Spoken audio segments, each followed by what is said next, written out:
Need to get love? Come on into the True Love app. Let's test this out. I'm doing QA on this. Let's go. Come along with me. Last week we did the first module. This is a 6-week course, and so today we'll do the second module, the week 2. Here is the main screen, True Love, when two people love themselves together. So this can better your relationship, right? We all need a little help there. The basic idea is that love does not mean losing yourself in another person. Really, there's 3 things. There's you, there's your partner, and the third thing is the relationship. Okay, so let's scroll down since we already reviewed all this in the past. And here's the 6 weeks, your 6-week transformation journey. Last week we reviewed foundation of self-awareness. And today we're going to go through building self-acceptance. So this is week 2, and it becomes unlocked when you complete week 1. So that's pretty cool. It says embracing imperfections. Like, let's love ourselves, right? With everything, the good, the bad, the ugly, and develop genuine self-compassion. Like, I don't know about you, but when I turn against me, I have less to give anyway. So it's not really a selfish act, right? Like love for you and love for others once you're giving that to yourself. All right, here's week 2. Exciting. Self-acceptance. Compassion with accountability. Okay, let's see what this means. Why this week matters. Shame. I have a healing shame workshop coming up that I'm leading if anyone's near Milwaukee. Shame keeps patterns stuck.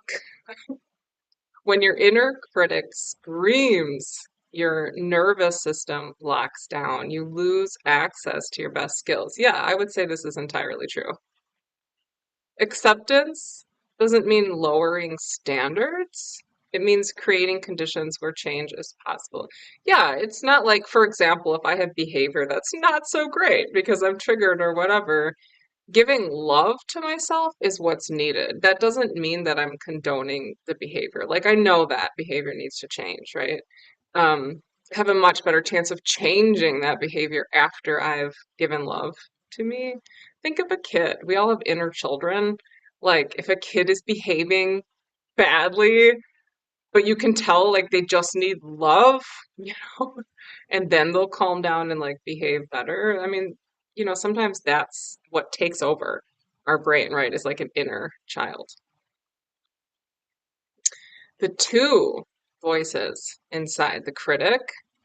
If I punish you, you'll improve. Yeah, it's a myth, right? And I fall prey to this all the time. Like, oh, I don't like what I did and I'm down on myself. And then it's like, I'm actually more likely to just continue like negative patterns, right? If I punish you, you'll improve. And also, by the way, like people don't forgive you until you forgive you. Like if you did something you're not happy with and you feel bad about and you punish yourself, you're gonna stay stuck. It's true. And if you give love to it, do your inner work on it, right? And forgive yourself, then it feels lighter. You're less likely to do it again. Other people kind of are able to move past whatever you did as well. So it says here short-term compliance, long-term collapse. Yeah, let's not set ourselves up for a long-term collapse. Sometimes it's about many times stopping and doing the work right in that moment or as soon as you can. Shove it under the rug, and then you're going to lead towards, these other distraction behaviors, right? It's still there. It still needs love. It needs your attention. No matter how much you have a drink or overeat or watch Netflix or whatever, like it's there until you go and shine light there. Okay, so an alternate voice would be the coach. Yeah, your inner coach. Is see what happened. Here's the next right step, like help you, right? Short-term humility, long-term growth. Okay, so compassion for you does not excuse the behavior.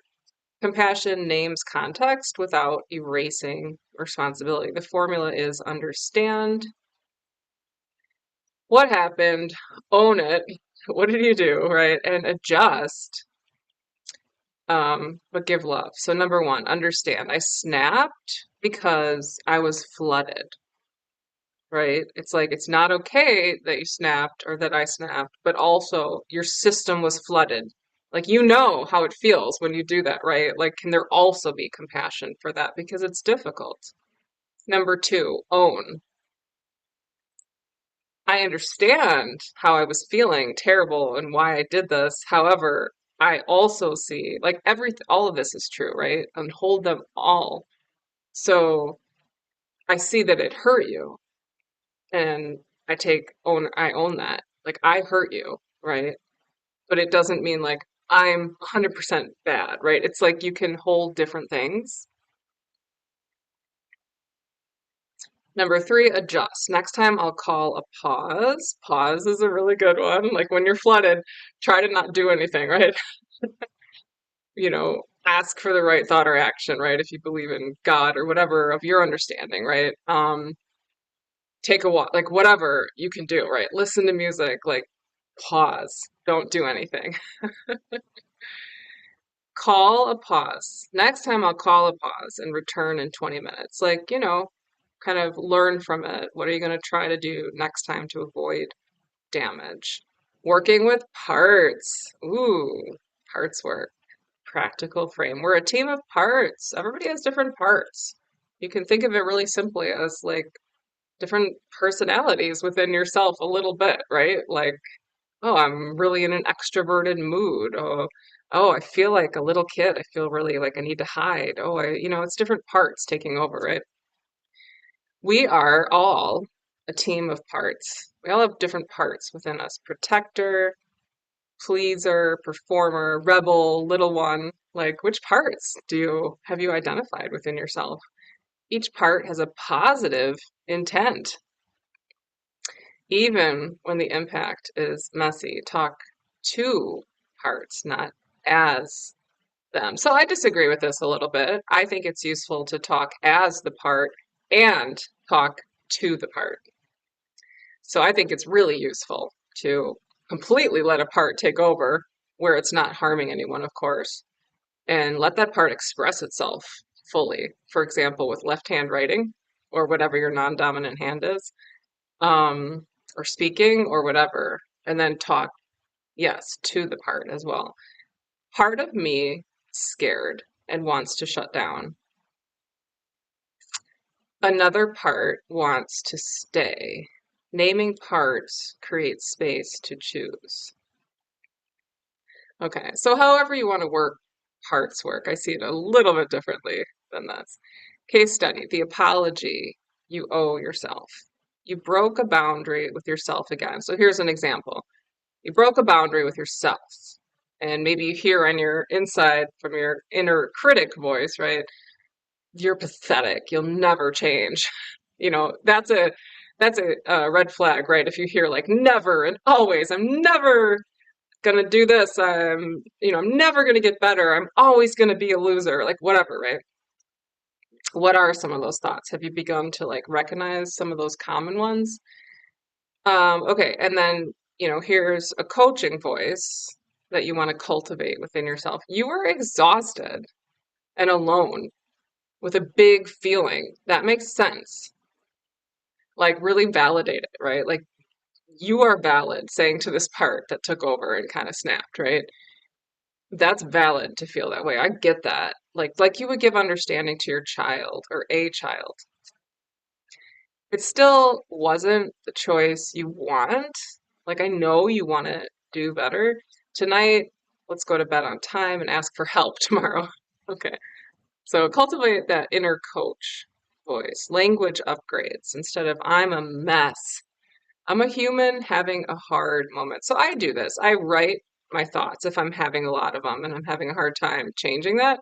A lot of times I'd like to go in through somatic practices, so through breath work, through dance, whatever, and that corrects it. But if it doesn't, or I want to try something else, I can write down all the junk in my head and I will see in black and white on paper, wow, no wonder I'm miserable. Look at all these things. These are terrible thoughts. What would I say to somebody who was having those thoughts? Like, pretend it's somebody else, right? And I'll change the thoughts, just like it's saying here. Instead of I'm a mess, I'm a human having a hard moment. And by the way, you want to say something that's believable, right? You don't want to be like, I suck, and then be like, I'm great, because you might not believe it. Like, say something, that you can believe, right? I always ruin things. Again, always and never is, a red flag that there's some black and white thinking going on. So you could change that to I made a choice that didn't serve me. I can make a different one next. It's about getting love to you. Like love that part, love that inner child, right? Talk to him, her. Here are some common traps. All or nothing change. Like, oh, I have this behavior that's really not good. I'm gonna do perfect from now on. Like, you know, we just want to be, my boyfriend says this, like a little bit better the next day, right? All or nothing change. Like that's a trap. Like just do a little bit better. Sustainable growth is incremental. So baby steps, right? Performative remorse. Over apologizing to avoid change. Oh, yeah, I've been somebody who has done this. Like, oh, I'm so sorry. I'm swamped in remorse and guilt. This doesn't help anyone. It doesn't help me. It doesn't help you. Um, yeah. Find that middle ground, compassion and willingness to change a little bit, right? Swap for concrete adjustments. And that could start with self-care. And then how are you going to do a little bit better, right? All right, here's the reflection corner. So each week has that. Write a 4-line self-forgiveness. So what happened? What's something you feel bad about? What it cost? What was the damage or fallout? What you understand now, like in hindsight, looking back at it, reflecting, not with over remorse, right? Um, and what's the one adjustment you'll practice next time? Okay. And then here's an option to save that. And then you would click complete the week when you're done with that and practice these things throughout the week and go on to week 3, which I will show to you guys next week in our video. So if anybody's interested in this app, let us know. And if you just want to make comments, we will love to hear your thoughts. Have a wonderful day.